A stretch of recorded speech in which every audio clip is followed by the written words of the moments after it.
semua, Assalamualaikum warahmatullahi wabarakatuh. Ketemu lagi ya bareng aku Fedi Ira. Hai teman-teman semua, apa kabar hari ini? Semoga kita semua selalu dalam keadaan sehat ya, amin. Nah oke teman-teman, jadi awal bulan telah tiba ya. Ini saatnya aku itu membuat budgeting di bulan November. Nah jadi untuk budgeting ini aku selalu bikinnya di awal bulan karena setiap kali aku membuat ini aku harus nunggu uangnya dulu gitu ya. Nah jadi di sini aku tulis aja di gajian November 2021. Di sini ada pendapatan suami dan istri ya. Jadi aku gabungin aja seperti biasa. Untuk pendapatan suami aku itu bersihnya 1.800.000. Terus untuk pendapatan aku sendiri, aku kan udah nggak kerja gitu ya teman-teman, tapi aku dapat dari beberapa endorse itu aku berhasil mengumpulkan hampir 1 juta. Tapi ini aku tulis aja 900 ya teman-teman. Jadi yang aku masukin cuma 900.000, itu sisanya udah aku jadikan tabungan gitu. Jadi untuk pendapatan bersih Pak suami 1.800.000 dan untuk pendapatan bersih aku 900.000 ya. Terus aku taruh di sini aja sekalian 2.700.000. Yang pertama itu wajib banget ya teman-teman. Jadi aku bagi 3 poin seperti biasa. Yang pertama itu ada kewajiban. Nah untuk kewajiban di sini ada rumah ya teman-teman. Jadi banyak teman-teman kemarin yang tanya untuk rumah itu apa?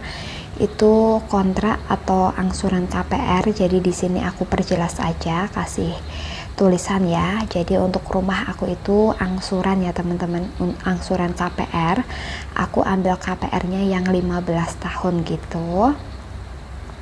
Dan alhamdulillah ini udah memasuki tahun ke-7. Terus ada juga listrik. Untuk listrik aku 1 bulan 250 ya. Di sini aku pakai daya yang 900 watt. Memang ya teman-teman, karena aku pemakaian AC-nya itu cuma malam hari ketika mau tidur. Nah kalau semisal pakai AC-nya itu siang juga pakai, itu mungkin sekitar 350-an gitu.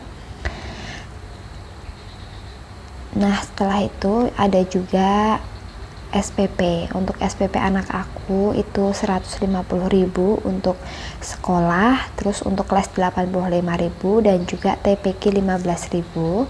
Jadi di sini untuk sekolah itu 250.000 ya teman-teman. Nah terus ini kuota. Nah untuk kuota aku 100.000 untuk aku dan Pak suami ya.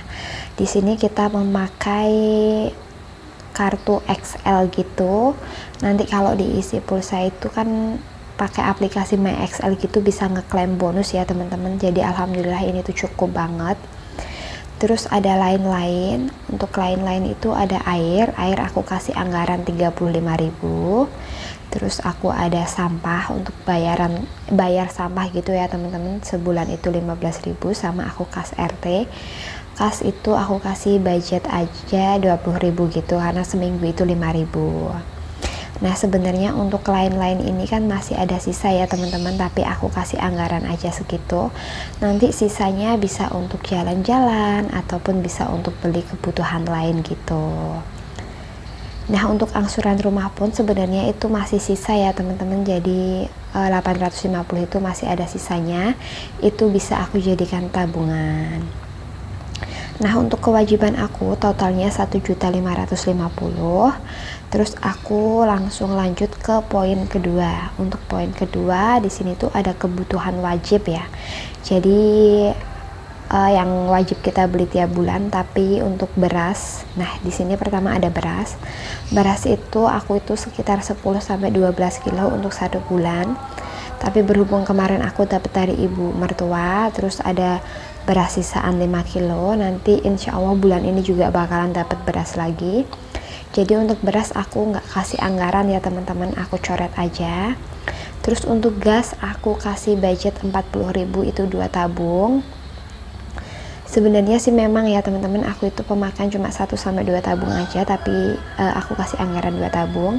Terus untuk belanja bulanan itu aku kasih budget 200.000.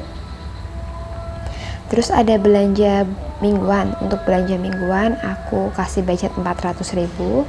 Seminggunya 100.000 itu cukup ya teman-teman. Di daerah aku itu cukup banget, 100.000 itu bisa dapat protein nabati dan protein hewani gitu. Nah, untuk perlengkapan anak-anak, berhubung kemarin aku udah beli beberapa, dapat rezeki dari hamba Allah. Jadi di sini untuk perlengkapan anak aku kasih budget aja 150.000. 150.000 itu aku beli susu untuk kakak Dava itu sekitar 75 ribuan ya teman-teman.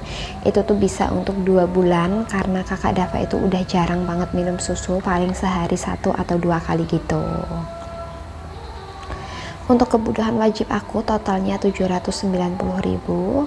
Terus ada poin ketiga di sini, kebutuhan lain. Untuk kebutuhan lain di sini aku kasih jajan anak ya teman-teman.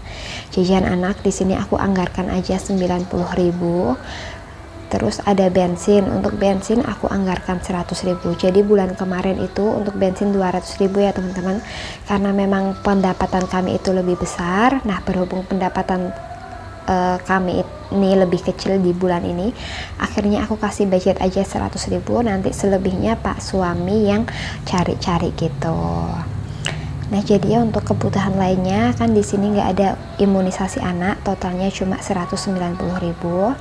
Terus antara kewajiban terus kebutuhan itu aku jumlahin jadi satu ya teman-teman, sehingga di sini totalnya adalah 2.530.000.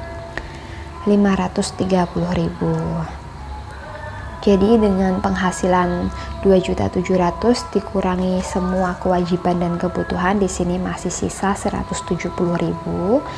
Jadi untuk sisanya ini seperti biasa ya teman-teman, aku bagi aja. Di sini aku bagi untuk sedekah, dana darurat, untuk family time dan orang tua. Tapi untuk orang tua di sini tidak berupa uang ya teman-teman. Aku hanya memberi orang tua aku berupa apa ya? Kadang kalau main membawa buah tangan aja. Karena alhamdulillah untuk finansial orang tua itu jauh lebih baik ya teman-teman daripada finansial keluarga aku. Sebagai anak sih pengennya ngasih tiap bulan ya, tapi kalau kita belum mampu itu nggak apa-apa, yang penting kita itu selalu mendoakan orang tua. Jadi untuk ongkosnya pak suami mana kayak gitu, untuk jajan pak suami, untuk makan pak suami. Jadi kalau suami aku kalau kerja itu, kalau mau istirahat ya teman-teman, berangkat kerja, kalau istirahat dia itu selalu pulang makan di rumah. Tapi kalau semisal dapat nasi box itu bisa aja dimakan, tapi lebih seringnya itu dibawa pulang ke rumah, nanti pak suami makan seadanya yang di rumah gitu. Nah, jadi mungkin kalau di video itu lebih jelas, tapi kalau cuma lihat foto mungkin ada beberapa teman-teman yang pro dan kontra gitu ya. Biasa kalau membahas soal keuangan itu pasti terjadinya banyak banget pro dan kontra. Nah, terus ini tabungannya mana? Kok nggak ada tabungan? Nah, jadi kembali ke tadi ya teman-teman. Untuk angsuran rumah aku 850.000 itu masih sisa. Jadi itu bisa aku masukin aja ke tabungan. Dan untuk penghasilanku kan aku cuma ambil 900.000 ya teman-teman, itu juga masih sisa, itu aku anggap aja sebagai tabungan juga. Nah, jadi begini ya teman-teman budgeting di bulan November versi aku. Dan mohon maaf baru bikin sekarang, ada beberapa teman-teman yang udah request tapi aku baru sempat bikin sekarang. Nah, kira-kira seperti inilah, insya Allah ini tuh cukup ya teman-teman. Seperti biasanya ya cukup-cukup aja gitu. Dan beginilah ya teman-teman budgeting aku di bulan November. Sebenarnya sih sama, antara kewajiban dan kebutuhan wajib itu sama. Yang berbeda itu cuma di kebutuhan lain, karena kan kebutuhan lain itu nggak mesti ya. Kadang ada imunisasi, kadang ada perpanjang motor kayak gitu kan, nggak mesti. Dan aku rasa cukup sekian video dari aku. Terima kasih buat teman-teman yang sudah nonton video aku sampai di menit ini. Buat teman-teman yang belum subscribe, jangan lupa untuk subscribe ya, like dan komen. Mohon maaf apabila ada salah-salah kata dalam video ini. Aku pamit undur diri. Wassalamualaikum warahmatullahi wabarakatuh. Bye bye.